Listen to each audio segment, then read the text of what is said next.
Hi guys, कैसे हैं आप लोग। तो motion in a straight line में आगे बढ़ते हुए आज हम लोग समझेंगे एक्सेलरेशन। लेकिन मैंने सोचा कि एक्सेलरेशन समझने के पहले हम लोग समझते हैं कुछ मैथमेटिकल टूल्स जो आपके लिए बहुत ज़रूरी है। क्योंकि अगर इन मैथमेटिकल टूल्स को अगर आप नहीं पढ़ते हैं तो फिर कहीं ना कहीं से फिजिक्स में वीक हो जाएंगे, या फिर जो एक्चुअल कंसेप्ट है उसको सही ढंग से पकड़ नहीं पाएंगे। सो बेसिकली मैं आपको 3 मैथमेटिकल टूल्स समझाऊंगा, वो भी ब्रीफ में समझाऊंगा, ज़्यादा समझने की ज़रूरत नहीं है। हाँ, बस इतना है कि इससे आप क्लास 11 में इसलिए फिजिक्स जो है कंसेप्ट को समझ सकते हैं। पहला है डिफरेंशियल कैलकुलस, दूसरा है इंटीग्रल कैलकुलस और तीसरा है स्केलर्स एंड वेक्टर्स। लेकिन डिफरेंशियल कैलकुलस को समझने के पहले हम लोग समझते हैं फंक्शंस को, जो ऑलरेडी आप क्लास 10 में पढ़ चुके हैं, इसलिए मुझे ज़्यादा बताने की जरूरत नहीं है।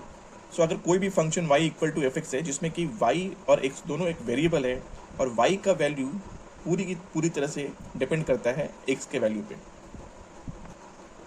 अब मान लीजिए y का फंक्शन कुछ इस तरह से है, जो हम लोग यूजुअली क्लास 10 में आपने भी पढ़ा होगा क्वाड्रेटिक इक्वेशन में। So y equal to A X square plus B X plus सी।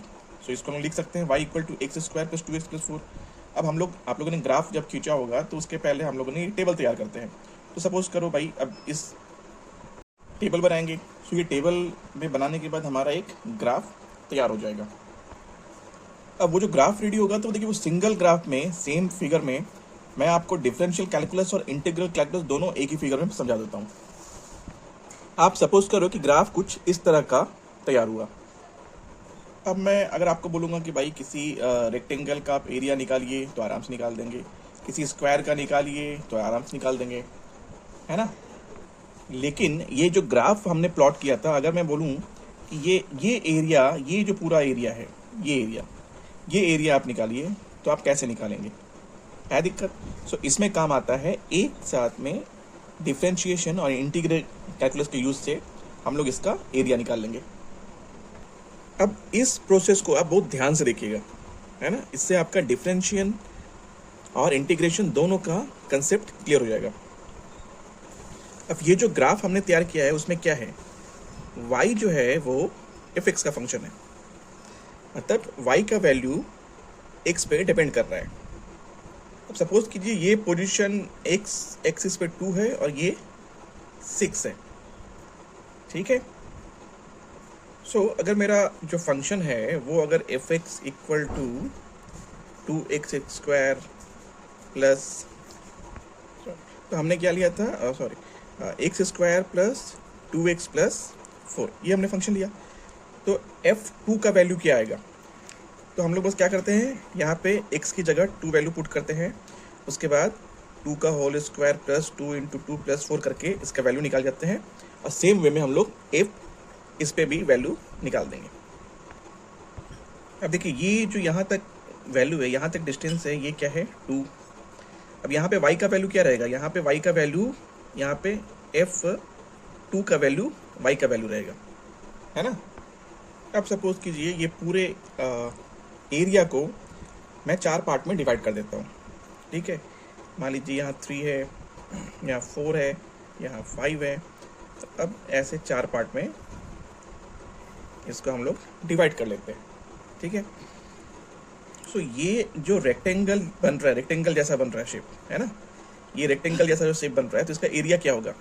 अगर मैं केवल इस पर्टिकुलर शेडेड एरिया की बात करूँ तो इसका क्या होगा, मेरा y क्या है, y इंटू ये इसका डिफरेंस। सपोज कीजिए इस वाले पॉइंट को मैं x1 मान लेता हूँ 2, और इस वाले पॉइंट को मैं x2 मान लेता हूँ। यहाँ पे ध्यान रखना कि मैंने 4 इक्वल पार्ट्स में डिवाइड किया है, तो ये सबका डिफरेंस सेम है ना।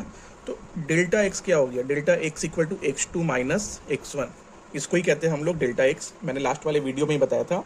सो डिफरेंस है x2 minus x1 delta x equal to, ठीक है। तो इसका एरिया कैसे निकल जाएगा, तो ये जो है, या तो हम डायरेक्ट ये जो वैल्यू है y है, तो इसको कैसे लिख सकते हैं, एरिया कैसे निकाल सकते हैं, area equal to y into delta x, length into breadth. देखो एरिया निकल गया। लेकिन y क्या है, एफ एक्स का फंक्शन है, तो इसको हम कैसे लिख सकते हैं, F x into delta x. इसी तरह से हम लोग अगर सबका एरिया अगर निकालना चाहेंगे तो देखो थोड़ा दिक्कत है। यहाँ पे रेक्टेंगल तो बन रहा है, लेकिन हर रेक्टेंगल में ये गैप देखो आ जा रहा है, ये ट्रायंगल का। अब ये हमारे लिए मुसीबत है। तो हम लोग एरिया कैसे निकालें, देखो अब हम लोग यहाँ पे इंटीग्रेशन और डिफरेंशिएशन का एक साथ यूज करेंगे। कैसे?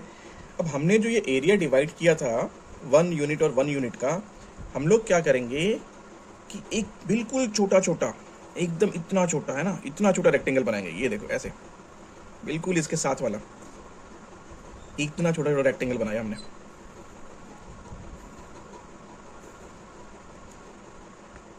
ये हमने क्या किया कि इतना छोटा छोटा रेक्टेंगल्स बना लिया। ये मैंने आपको दिखाने के लिए थोड़ा गैप भी छोड़ा है, नहीं तो बिल्कुल गैप नहीं होगा। मतलब दो पॉइंट के बीच में, जैसे इसके पहले मैंने क्या बताया था कि delta x x2 minus x1, सो x2 माइनस x1 के बीच में जो डिफरेंस रहेगा वो टेंड्स टू 0 हो जाएगा।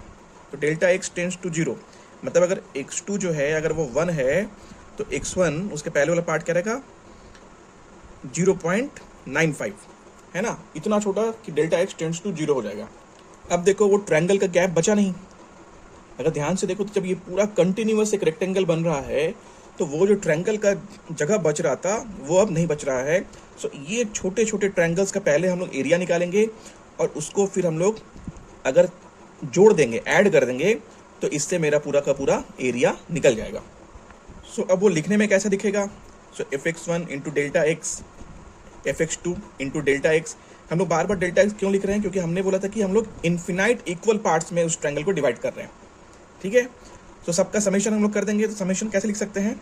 समेशन, अब आई क्यों लिया है? क्योंकि x1 x2 x3 x4 करके xn तक गया है, तो हमने आई को डिनोट कर दिया। तो I equal to 1 to n F x I into delta x.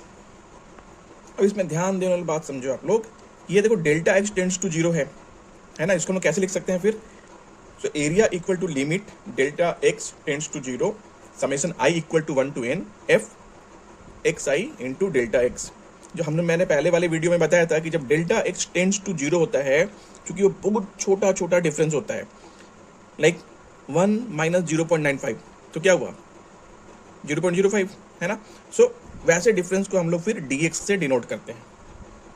सो आपने देखा एक ही ग्राफ में ये डिफरेंशिएट, ये जो छोटे छोटे पार्ट में डिफरेंशिएट किया मैंने, ये पूरा एरिया को क्या किया, छोटे छोटे पार्ट में डिवाइड किया या डिफरेंशिएट किया। ये हो गया मेरा छोटा छोटा जो डेल्टा एक्स हो गया टेंड्स टू 0, उसको हम लोग dx लिख सकते हैं, है ना। जब ये डेल्टा एक्स डिफरेंस जो है बहुत छोटा हो जाता है तो उसको हम लोग लिखते हैं dx। ये इतने छोटे छोटे पार्ट में डिफरेंशिएट किया और सबको इंटीग्रेट कर दिया, सारे एरिया को इंटीग्रेट कर दिया। तो देखिए सेम ग्राफ में डिफरेंशिएशन और इंटीग्रेशन आप लोग समझ सकते हैं। सो इंटीग्रल टर्म में इस एरिया को कैसे लिख सकते हैं हम लोग? Area equal to x1 to xn। तो सपोज कीजिए हमने 2 to 6 लिया था ना आपने, तो हम लोग यहाँ पे x1 इक्वल टू 2 और यहाँ पे xn इक्वल टू 6 लिख देंगे, है ना। और उसके बाद जो हमारा फंक्शन है उसको सेम वे में हम लोग ऐसे लिख सकते हैं कि 2 to 6, और हमारा फंक्शन जो हमने पहले दिखाया था x square plus 2x plus 4, इसका हम लोग इंटीग्रेशन कर लेंगे तो हमारा वो एरिया निकल जाएगा। लेकिन क्वेश्चन कैसे है कि हम लोग भाई अभी ये तो हमने समझ लिया कि डिफरेंशिएशन किसको कहते हैं, इंटीग्रेशन किसको कहते हैं, लेकिन इसको सॉल्व करने के लिए कुछ हमें फॉर्मूला याद करना पड़ेगा, ये आपको मेमोराइज करना पड़ेगा। इस फॉर्मूला को नोट कर लीजिए। ये डिफरेंशिएशन का है, dy बाई डी एक्स। अगर कहने का मतलब कि अगर y मतलब फंक्शन मेरा y equal to x to the power n है, तो dy बाई एक्स क्या हो जाएगा, n x to the power n minus 1। So इसको समझिए ऐसे कि फॉर्मूला, अगर y मेरा फंक्शन एक्स स्क्वायर है तो हमने क्या बोला था फॉर्मूला में, सो y इक्वल टू अगर x to the power n है तो dy बाई डी एक्स क्या हो जाएगा, ये हो जाएगा n x to the power n minus 1। So इसको कैसे लिख सकते हैं हम लोग? अगर इसको डिफ्रेंशिएट करेंगे तो क्या करेंगे, dy by d x, so n की जगह 2 हो गया, सो 2x 2 minus 1 equal to 2x, ये मेरा हो गया सॉल्व।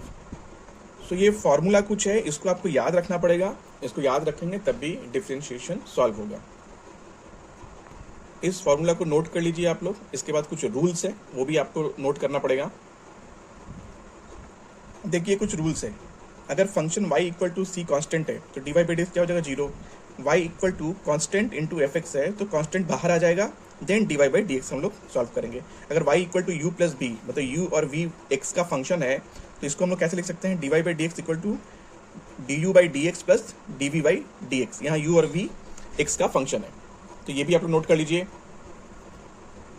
अब सेम वे में कुछ फॉर्मूला इंटीग्रेशन के हैं, है ना, एफ एक्स साइन एक्स, तो इंटीग्रेशन में क्या आ जाएगा, माइनस कॉस एक्स। इसको भी आप लोग नोट कर लीजिए।